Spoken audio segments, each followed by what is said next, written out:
Stealing $50 million over the internet is easier than you think, especially when your victims give you the money themselves and thank you for it. My name is Dev Null, and I ran the largest network of fake casinos on the Darknet for 3 years. Now I'm sitting in a small cafe somewhere on the other side of the planet, drinking coffee and watching ordinary people go to work. They don't know that the man at the next table once ruined the lives of thousands of others like them, but the real cost of that money was much higher. 3 people are already dead, and I know I could be next. I'm not writing this confession for the sake of forgiveness. There will be no forgiveness, neither from the victims, nor from former partners, nor from the security services of the 3 countries.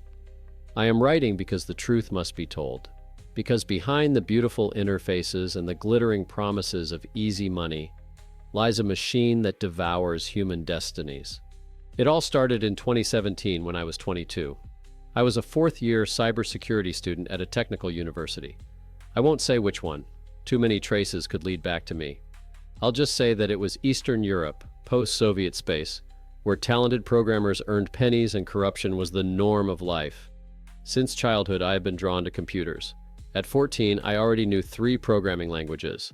At 16, I built my first server from junk. At 17, I hacked into the university's local network just out of curiosity. I didn't steal, I didn't harm, I just wanted to understand how everything worked. But when the dean called me into his office and offered to solve the problem, I realized a simple truth for the first time. Everything in our world is bought and sold. I graduated from university with a red diploma, but I couldn't find a job in my specialty. Or rather, I did. They offered me $300 a month for the position of system administrator in a local IT company. This money was barely enough for a rented room and food, and all around me were the BMWs and Mercedes of those who knew how to earn. The first time I entered the Darknet was out of pure curiosity. I installed Tor, set up a VPN, and studied the forums. At first, I just read about how to bypass blockades, how anonymous payments work, how underground markets are organized. It was scary and fascinating at the same time. I pulled off the first gray scheme by accident. I saw a request on one of the forums. We needed a parser of data from open sources, a simple task for a programmer of my level.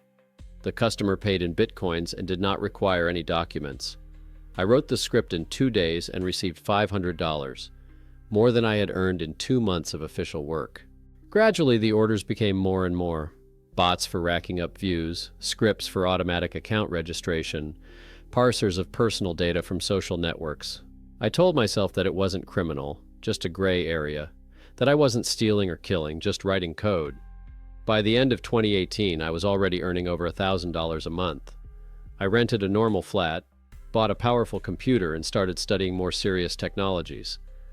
I mastered anonymous networks, learned how to set up servers in different jurisdictions, and got to grips with cryptocurrency mixers. The reputation in narrow circles was growing. The nickname DevNull came to mean quality and reliability. I never screwed customers, always delivered work on time, and knew how to keep quiet. In a world where every second person is a potential snitch or fraudster, this was worth a lot. In the autumn of 2019, I received a message that changed my whole life. A contact appeared in an encrypted chat room. He knew more about my work than a random customer should. What's more, he knew my real name. Hello, DevNull, or whatever your name is in real life. We have an offer, a serious offer for a serious programmer. Ready to take it to the next level? My first reaction was fear. Someone broke my anonymity. I was impressed. I replied, "Depends on the offer. We are building a product for the entertainment industry. We need a technical leader. Salary is $10,000 a month plus a percentage of sales. Interested?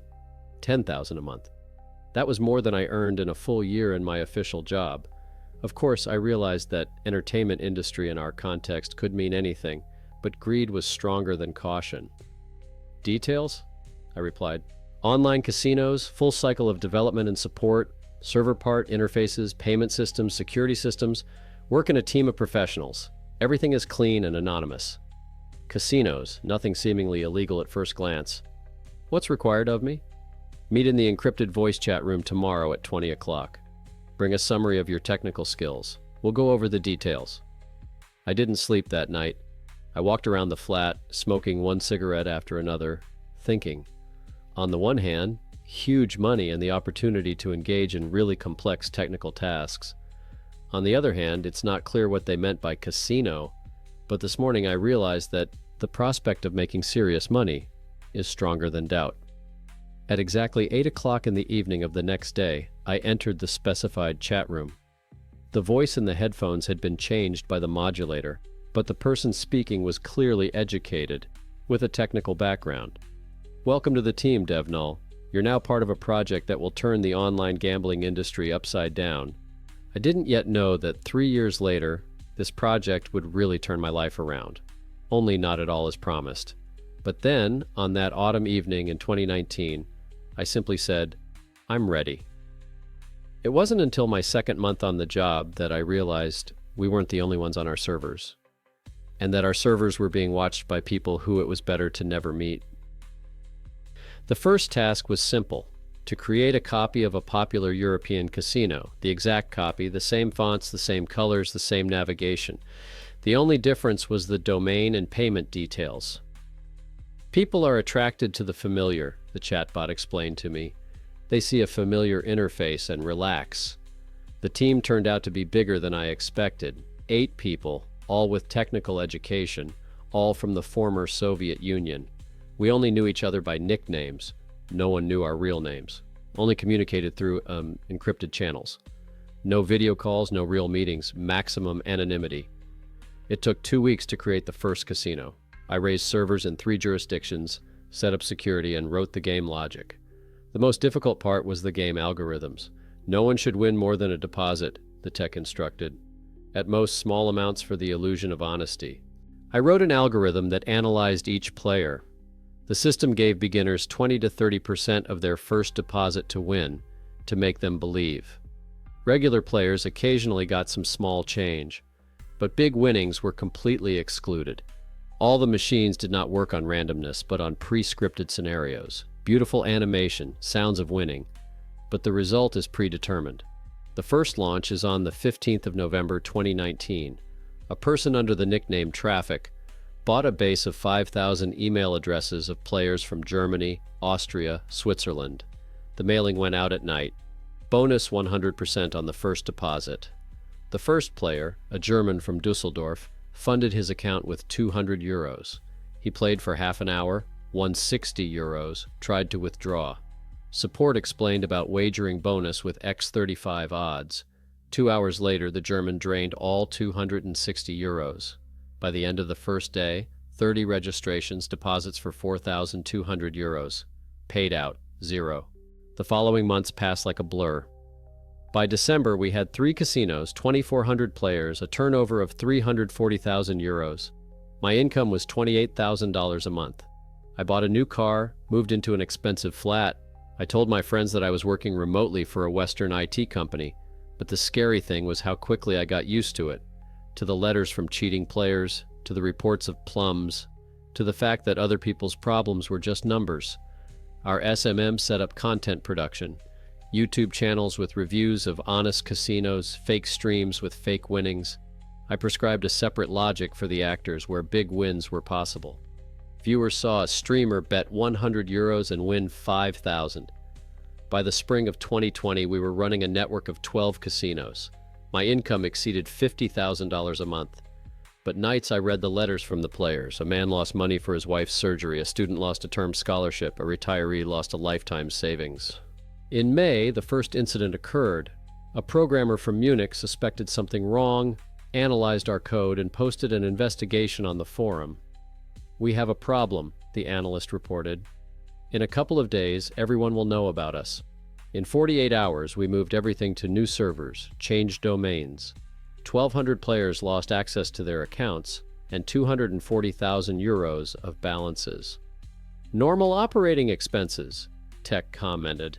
But that's when I started noticing strange things in the server logs. Suspicious requests, port scans, database examinations. Too professional for a lone hacker. And then one of our fake streamers turned out not to be as fake as we thought. One famous streamer worked for us for 3 months. A large channel, 80,000 subscribers, daily broadcasts with a game in our casinos. The viewers believed him because he looked like a normal guy who just liked risk. It wasn't until June 2020 that I realized it wasn't an actor.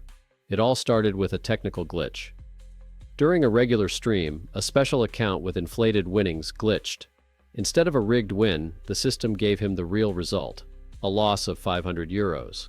A normal actor would have stopped the broadcast, contacted us, solved the problem, but he kept playing, and not just acting, he funded the account with his own money. Real money. I was watching through the admin in real time. The guy was betting 50, 100 euros per spin, lost, got angry, funded his account again. Within an hour, he'd drained over 1,000 euros, his own money. "We have a problem," I wrote into the general chat. "He's playing for real." "So what?" replied the tech. "Let him drain it. More money in the common pot." But I realized it meant we had lost control. This streamer was an addicted player who had accidentally fallen into our scheme and was now advertising the casino. Worse, if he is a real player, it means that sooner or later he will try to withdraw a large sum of money. And when he realizes he can't withdraw, he'll start digging. The guy had 80,000 followers, one expose, and our scheme goes down. And then the thing I feared most happened. On the 23rd of June, our streamer won the jackpot, 50,000 euros. My system failed, and the streamer got a win which should have been impossible. The withdrawal request came in half an hour later. The team gathered for an emergency meeting. "We pay," the tech said at once. 50,000 against reputation is pennies. More than that, it's the best publicity we can get. And we paid. The streamer got his money, put out an enthusiastic video. It gave so much credibility to the audience that we couldn't even imagine, but it was that success that ruined us. After a month, I noticed strange things in the server logs. Someone was very professionally scanning our ports, studying the database structure, looking for vulnerabilities. And then Codebreaker came along. The message came in private chat. "Hi DevNull, I think we should talk." He knew the details of our infrastructure, the turnover amounts, even my main nickname. "About what?" I wrote. "About you playing on someone else's field. Your success has attracted the attention of people who don't like competition." Codebreaker explained about the group controlling a large part of illegal gambling in Europe. Territories, percentages, permits to operate. The price for solving the problem is 30% of income. In return, a quiet job under protection. And if we refuse, in a month your servers will be lying down and you'll be on Interpol's lists. Tech chose to ignore the threats. The internet is free territory. The first attack started a week later. DDoS on the servers. Our domains were blacklisted by antiviruses. In a fortnight, we lost half of our audience. But the real blow came on August 5th. "DevNull, we have an offer you can't refuse," he wrote. The next messages came at intervals of a few minutes. "We know about your scheme from the beginning, the composition of the team, the revenues, the technical implementation." Then came the pictures, my house, my car, the cafe where I had breakfast, all unsigned, but the message was clear. 2 options. The first is that you work but share information with us about clients, partners, technology. In return, protection. And the other one? The second option in your photos, 48 hours to decide. But the worst was ahead. What I learned the next day turned everything upside down. While reviewing the server logs, I noticed strange database queries. Someone was regularly uploading financial reports and customer data, and they were doing it from an account that only had access to analytics. I dug deeper into the investigation. Turns out our analyst has been transmitting data to third parties for the last 6 months. Through a separate encrypted channel, screenshots of server logs, financial reports, customer data, everything went to an unknown recipient. Even the team's internal discussions somehow got to this contact. I realized we'd been leaked from the inside from the start. "Guys," I wrote into the general chat room, "we have a rat." The response was instantaneous. The analyst disappeared from all chat rooms 5 minutes after my message. He just disappeared as if he had never existed. "Holy shit," the tech wrote. "How much could he drain?" "Everything," I replied. "Absolutely everything." Tech made the decision for everyone. We're shutting down, now. The next 72 hours were the most stressful of my life.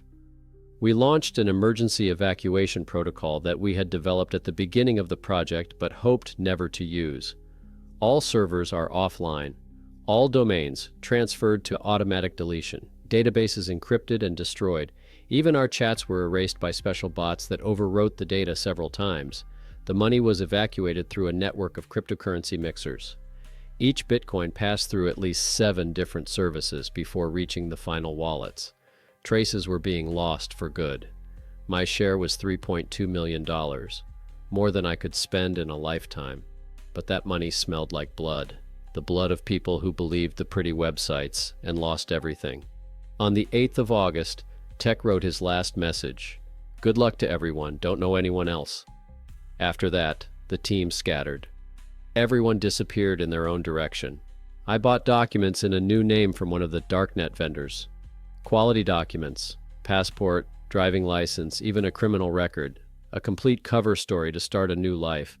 On the 12th of August, I got on a plane, I won't say where, but it was a country where there are no extradition requests from Interpol and where you can live comfortably on passive income from cryptocurrency investments. For the first few months, I lived in a constant state of paranoia. Every stranger on the street seemed like an agent. Every phone call was a potential threat. I changed hotels every few days, used cash only, avoided CCTV cameras. But gradually, the fear receded. News from the old world was rare and fragmentary. Through my contacts on the Darknet, I learned that 2 of our team had been caught after all. Tech and the man in charge of finance had been caught trying to cash large sums of money in Europe. No word on the others. Either they managed to escape or made a deal with the security services. As for our trader analyst, he disappeared too, but I suspect his disappearance was more final than ours. It's been 3 years now. I live a quiet, inconspicuous life. I officially work as an IT consultant for a small local company. The salary is symbolic, but it creates a legal income history. The real money lies in cryptocurrency wallets scattered across a dozen blockchains. Every month I spend no more than $1,000, exactly as much as a local programmer can afford. Sometimes I read news about the fight against illegal casinos, the amounts of damage, the number of victims, the successes of law enforcement agencies. In these summaries, there is also mention of our scheme as one of the biggest cyber frauds of recent years. Officially, we stole $47 million from players in 15 countries. Unofficially, much more. Many victims never went to the police, ashamed to admit their gambling addiction. A man who lost money for his wife's medical treatment, a student who lost her scholarship, a pensioner who lost his life savings, thousands of people whose fates we destroyed for the sake of numbers on a screen. Money brings no peace. Every dollar reminds me that I have become part of a machine that devours human lives. I've tried to do charity work anonymously. I've transferred sums to funds to help game addicts, but it doesn't help me sleep well. Why am I writing this confession? Maybe to ease my conscience. Or maybe just because silence kills from the inside out. If you're reading this story and thinking about creating something like this, don't do it. The money will run out, your reputation will be restored, but you will forever have on your conscience the ruined lives of people who just wanted a little thrill. Beautiful interfaces, professional tech support, fake reviews. All this is just a wrapper for a machine that turns human hopes into numbers in the bank accounts of scammers. Behind every click is a real person with real problems and dreams, and there is no amount of money that would be worth ruining those dreams. I close my laptop and walk out of the cafe. It's an ordinary day outside, ordinary people going about their business. None of them know that the man who stole millions of dollars and destroyed thousands of destinies has passed by. But I know, I'll always know. The story ends here. Dev Null disappears into the crowd, leaving only these lines as a reminder that in a digital world, the human cost of success is sometimes prohibitive.